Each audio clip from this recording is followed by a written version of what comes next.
Hello, Mr. Sigler. This is Ibrahim Ayub, and today I would like to talk to you about the critical lens of ethnic/racism and how it is portrayed in the book Song of Solomon.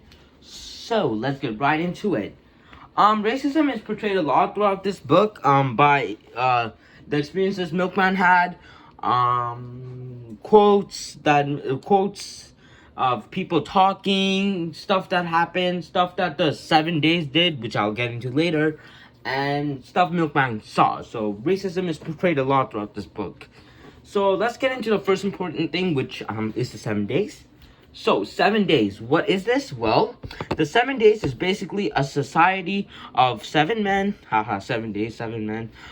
Seven black men who, whenever a black man, woman, or child is murdered by a white person, they basically retaliate and try to avenge their brethren by murdering and taking the life of that word white of a white person, killing him or her in a similar manner. Let me give you an example. So let's say a white man kills white man rapes a black woman, then member of the 7 days without telling anyone. So the 7 days were secretive, nobody knew until Guitar told Milkman. But when they attacked, they didn't tell, or they didn't give a warning, we're going to attack. They just chose a random white woman, like random white person did the killing, killed them in the manner the black man was killed. So white man will rape black woman, then member of the 7 days will rape a white woman as retaliation. So how did this secret society form?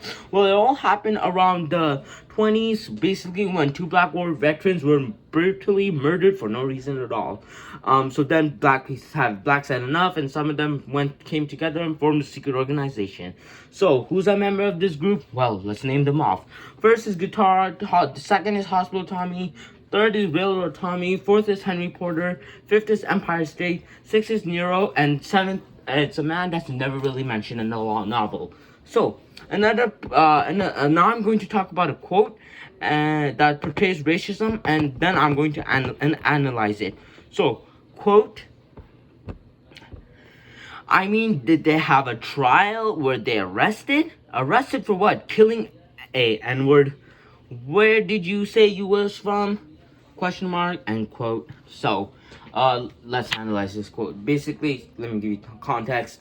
Milkman was talking to Reverend Cooper in his home after he arrives in Danville, and Cooper tells him about the death of his grandfather, Mackin Dead, also known as Jake, who was shot because a white family wanted his farm. So, let's talk about this.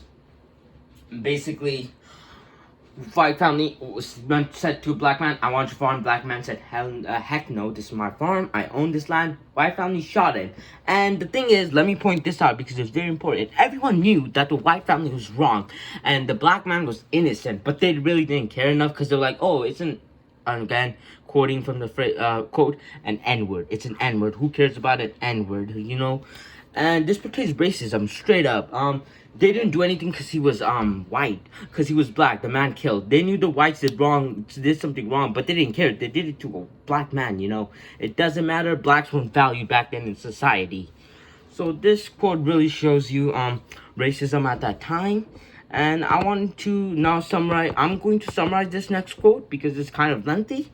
But basically, what happened was, so it's Milkman and his friend Guitar. They were walking in town, and they went into a barber shop, and they heard the owners of the barber shop. There were two white men, and they were joking around about the recent incident that happened in town. Basically, what happened was a young boy, he was black, and he winked at a white woman, and a white man saw him winking, and he just shot him straight up and killed the young boy. So the white men in the shop that Milkman and Guitar overheard were basically joking about that. They're saying, oh, the N-word was killed, blah, blah, blah, this and that.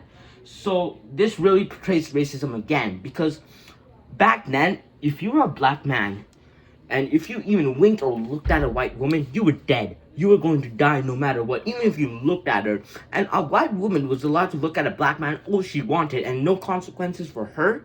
So that really portrays racism. If nothing's racism, if that's not racism, I don't know what is.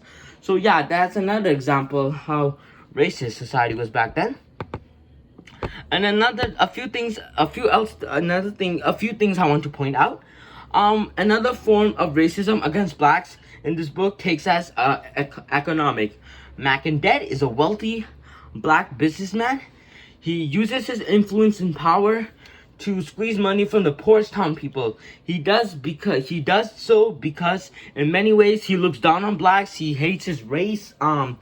He hates being black, and he wants to live as far away from these black people. So he just oppresses them because he is one of the few black men back then who were wealthy. And in the same way, Hagar comes to hate her dark hair, dark skin, because Demarca is a black woman. She hates being black. She envies it. She envies the Corinthians and Lena because they're light-skinned black women and they don't look African, but she does, and she does agree because she realizes she'll never be able to look at this light-skinned woman. She'll all be known as that N-word woman. And she basically thinks of Milkman, who's sort of light and not really that dark. So Guitar, again, I want to talk about Guitar. He really embodies a big form of racism in this book, where Hagar and Macon try to look white as possible. Guitar responds to whiteness by despising it as thoroughly as whites despise him.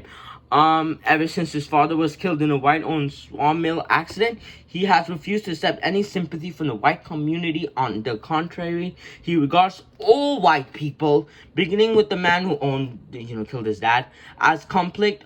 Basically, he says all white people are capable of killing a black man, no matter how good they are, no matter how much they try to help blacks, because a lot of white people have tried to help blacks, and they're really good people, but Guitar says no matter what, all whites are bad, just as they say all blacks are bad. So basically, he embodies a form of racism as well, but not racism to whites, but racism to not racism to blacks, but racism to whites. And nevertheless, it's still a form of racism. So I believe what he is doing is not okay. Like taking revenge on whites that killed blacks. I sort of understand that part, but hating all white people is just wrong. Not all whites are bad, because some whites have tried to help him, but he just denies it, says, no, all of you are bad, you're all racist, and I hate you.